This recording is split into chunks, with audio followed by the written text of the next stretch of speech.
Assalamualaikum warahmatullahi wabarakatuh. Selamat pagi, selamat siang, selamat malam kepada Bapak Ibu dosen pengampu dan juga pada hadirin semua. Kita bisa lihat pada gambar yang ada di sebelah kanan yang sangat mencolok ini. Kelihatan ada orang yang sedang demam dan dikelilingi oleh banyak nyamuk, bukan? Tentu ini merupakan kondisi yang sangat tidak mengenakan dan perlu ditangani sesegera mungkin. Dan untuk antisipasi terhadap penyakit seperti ini, kita perlu yang namanya tuh pencegahan dan persiapan dalam merumuskan strategi kesehatan. Oleh karena itu, sebelumnya perkenalkan saya Farhan Al-Karimi dengan NPM 1406102300028 dari Statistika Unpad Universitas Padjadjaran akan membawakan sebuah proyek akhir dari mata kuliah epidemiologi terkait pemetaan malaria di DKI Jakarta pada tahun 2016 hingga 2025. Kita beranjak dari kasus malaria yang ada di Jakarta. Tahun 2022 tercatat 72 kasus. 2023 tercatat 107 kasus sepanjang tahun. Kemudian tahun 2024 tercatat 168 kasus. Dan tahun 2025 tercatat 267 kasus sepanjang tahun. Nah, kenaikan nih dari setiap tahun itu hampir dua kali lipat dari tahun sebelumnya. Dari 2022 ke 107, kemudian dari 107 ke 168, kemudian dari 168 menjadi 267. Ya, ini menandakan bahwa penyebaran malaria di DKI Jakarta itu semakin merajalela.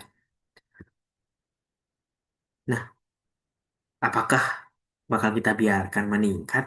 Tentunya tidak, benar kan?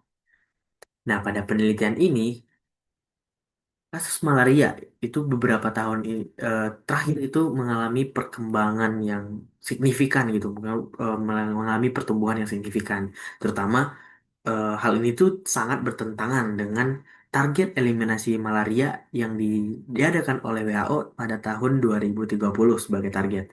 Nah, dalam karakteristik wilayah yang padat penduduk dan dinamis di DKI Jakarta, penyebaran malaria itu terjadi secara tidak merata di antara wilayah. Oleh karena itu, pada penelitian ini kita bakal membahas terkait analisis epidemiologi spasial yang akan dilakukan untuk mengidentifikasi wilayah dengan risiko tinggi secara cepat dan akurat supaya upaya dari pencegahan dan pengendaliannya itu lebih tepat sasaran. Kemudian tujuan penelitian ini adalah yang pertama, mengetahui dan menyajikan gambaran epidemiologi malaria di Provinsi DKI Jakarta menggunakan pendekatan analisis epidemiologi spasial dan temporal. Yang ada dua tujuan khusus. Yang pertama sebagai eksplorasi, itu adalah mendeskripsikan gambar epidemiologi malaria di DKI Jakarta dan juga modeling, yaitu memprediksi gambaran kasus malaria tahun 2026 di Provinsi DKI Jakarta. Tapi sebelum itu kita kenalan dulu. Apa itu epidemiologi? Nah, epidemiologi itu adalah ilmu yang mempelajari tentang distribusi kesehatan pada populasi tertentu. Sebagai contoh, di sini kita membahas terkait distribusi malaria di DKI Jakarta. Tuh. Nah, dalam epidemiologi itu ada yang namanya segitiga, yaitu eh, komponen pembangun analisis epidemiologi. Yang pertama itu kalau dalam kasus malaria kita, itu yang pertama ada agent. Agent itu adalah eh, penyebabnya, yaitu di sini adalah parasit Plasmodium yang dibawa oleh nyamuk Anopheles. Kemudian ada host, yaitu sebagai korbannya atau pasiennya, pasien dengan tingkat kerentanannya bisa saja seperti umur atau mungkin seperti kondisi imun dan lain sebagainya. Kemudian ada environment, yaitu kondisi lingkungan yang mendukung interaksi antara si agent dan juga si host. Nah, sebagai contohnya itu adalah seperti lingkungan yang banyak air menggenang atau mungkin lingkungan yang banyak nyamuk dan lain sebagainya gitu. Kemudian ada metode epidemiologi. Nah, di sini saya menggunakan ukuran asosiasi yakni incidence rate.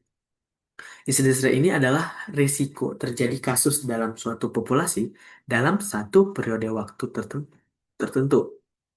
dengan rumus yaitu jumlah kasus per jumlah penduduk dikali 10 juta. Semisal kita mendapatkan nilai incidence rate-nya itu adalah 5. Maka dalam artian di sini adalah dalam 10 juta orang terdapat 5 kasus malaria gitu.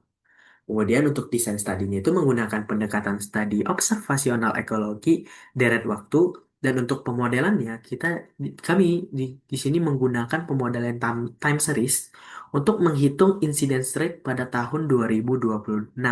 Metode yang digunakan terdiri dari Hall Winter yang merupakan bagian dari exponential smoothing dan juga seasonal ARIMA.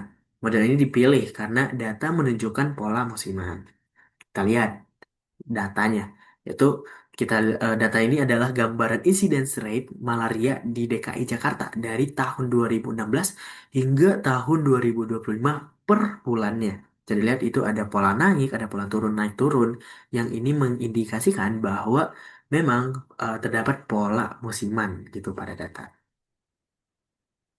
Kemudian untuk gambaran datanya itu yang pertama penelitian itu digunakan dengan studi epidemiologi deskriptif dan juga pendekatan ekologi time series. Kemudian variabel yang digunakan di sini ada dua. Yang pertama jumlah kasus, kemudian ada incidence rate yaitu kasus per 10 juta penduduk per bulannya. Ini untuk sumber datanya ini diperoleh dari seksi surveillance Dinas Kesehatan DKI Jakarta tahun 2016 hingga tahun 2025. Kemudian untuk alur analisisnya di sini menggunakan RStudio dengan melakukan proses data terlebih dahulu seperti cleaning, persiapan, kemudian menghitung ukuran-ukuran epidemiologi, kemudian juga menjelaskan hal-hal yang berhubungan dengan epidemiologi dan diakhiri dengan inferensi forecast incidence rate tahun 2026. Dan ini udah adalah untuk hasil bahasannya yaitu ini perkembangan kasus malaria di DKI Jakarta dalam kurun waktu 10 tahun terakhir. Bisa dilihat tahun 2016 itu cukup banyak kasus yang terjadi, kemudian menurun, cukup menurun di tahun 2017, kemudian 2018 juga hampir sama, 2019 itu menaik lagi untuk setiap wilayah, dan 2020 turun jauh, bisa dilihat dari warnanya juga. Kemudian dari 2021 mulai naik lagi, 2022 naik lagi, 2023 kembali naik, 2024 makin naik, dan juga 2025 itu lebih naik lagi.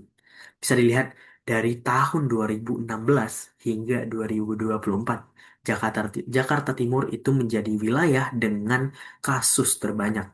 Sedangkan pada tahun 2025 kasus itu berpindah ke Jakarta Selatan, dengan kasus dari Jakarta Selatan itu sangat tinggi dibanding dengan wilayah-wilayah lainnya. Dan di sini bentuk pemodelan yang saya gunakan adalah pemodelan time series. Digunakan adalah Hall-Witter dan juga seasonal ARIMA untuk memprediksi incidence rate malaria pada tahun 2026. Pemodelan ini dilakukan sebagai dasar untuk penetapan langkah preventif yang sesuai. Nah, dalam plot ini dapat dilihat bahwa dari data awalnya itu dari 2026 sampai 2016 sampai 2025. Kemudian untuk forecast yang bagian whole winter itu ditandai dengan bagian orange, orange dan juga untuk forecast harimanya itu di bagian warna ungu. Nah, dapat dilihat juga di sebelah kanan hasil dari prediksi whole winters dan juga sarimanya gitu. Nah, untuk kedua metode ini, whole winters itu memberikan mapping yang cukup besar ketika kita mencoba menggunakan data training dan data testing. Karena memang pada tahun 2025 itu memang terjadi anomali dengan peningkatan kasus yang sangat tinggi dibandingkan dari tahun-tahun sebelumnya. Oke, jadi hasil pemodelan itu menunjukkan bahwa incidence rate malaria masih mengalami peningkatan di wilayah Jakarta Selatan dan juga Jakarta Timur sebagai wilayah tertinggi. Sedangkan pada wilayah Kepulauan Seribu malah hampir tidak memiliki kasus. Dari tahun 2022 hingga 2025, kasus di DKI Jakarta itu meningkat hampir dua kali lipat dari setiap tahunnya. Hal ini menjadi hal yang menakutkan tentunya dan perlu perhatian yang lebih ke depannya mengingat harapan 2030 itu di mana dunia tanpa malaria. Peningkatan ini juga divalidasi oleh hasil forecast dari model time series yang mana tahun 2026 itu masih ada potensi peningkatan risiko malaria di DKI Jakarta. Hal ini makin menguatkan bahwa penanganan malaria tidak hanya dengan kebijakan yang biasa, tapi juga perlu dengan kebijakan-kebijakan yang lebih tepat sasaran sesuai dengan wilayah-wilayahnya. Dan untuk kesimpulan, yakni yang pertama itu malaria di DKI Jakarta itu meningkat dari tahun ke tahun, baik itu dari 2022 hingga 2025. Kemudian wilayah Jakarta Timur dan Jakarta Selatan memberikan kontribusi kasus yang sangat tinggi, sedangkan tadi wilayah Kepulauan Seribu hampir tidak ada kasus. Kemudian untuk hasil model dari time series menunjukkan bahwa malaria masih memiliki potensi yang besar untuk terjadi lah kembali di tahun 2026. Kemudian butuh penanganan berbasis spasial dan temporal yang sesuai untuk mencapai eliminasi malaria di tahun 2030. Baik, selanjutnya kita akan bahas terkait dashboard yang telah saya buat terkait dengan penyebaran kasus malaria di DKI Jakarta tahun 2016 hingga 2025. Nah, dapat dilihat di sini ada beberapa informasi seperti total kasus, kasus tahun terpilih di sini dipilih berdasarkan filter waktu, kemudian perbandingan dari tahun sebelumnya, yaitu di sini bisa dikatakan bahwa tahun 2025 itu naik sebesar 58,9% dari total kasus pada tahun 2024. Dan dengan wilayah tertinggi juga yaitu Jakarta Selatan. Nah, kemudian di sini ada peta penyebaran yakni pada Jakarta Selatan itu sangat pekat, kemudian diikuti sama Jakarta Timur, dan untuk Jakarta bagian lainnya itu seperti Jakarta Pusat, Utara, dan juga Barat eh, cukup kurang dalam total kasusnya. Kemudian juga dapat dilihat top 3 wilayah berisiko itu di sini pada tahun 2025 itu ada Jakarta Selatan, kemudian Jakarta Timur diikuti sama Jakarta Pusat. Juga ada bagian proporsi yang bisa dilihat kalau Jakarta Selatan itu ada 46,8% dari total kasus yang ada. Bahkan Kepulauan Seribu itu terdapat 0 kasus, 0% gitu. Kemudian di sini ada total plot pola bulanan total kasusnya, yakni bisa dilihat kalau misalnya memang Jakarta Selatan dari bulan Januari bahkan di puncaknya itu di bulan Juli sebanyak 22 kasus. Atau kita bisa lihat juga pada tahun 2024, 2024 itu Jakarta Timur dan ada terjadi anomali di Jakarta Selatan.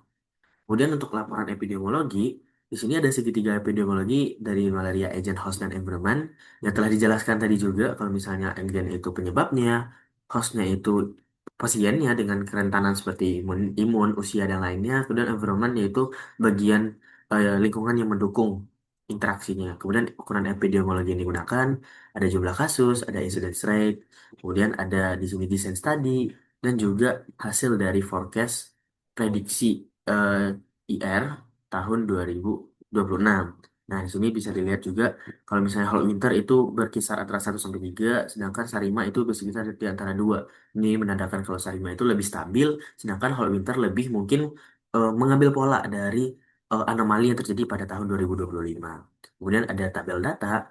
Tabel data ini berisi data yang saya gunakan. Ini ada jumlah kasus dan juga incidence rate per bulan di lokasi dari tahun 2016 hingga tahun 2025 yang bisa di-download juga melalui PDF. Kemudian di sidebar itu bisa dilihat ada bulan terpilih, ada tahunnya, dan ada memilih kota atau kabupatennya juga.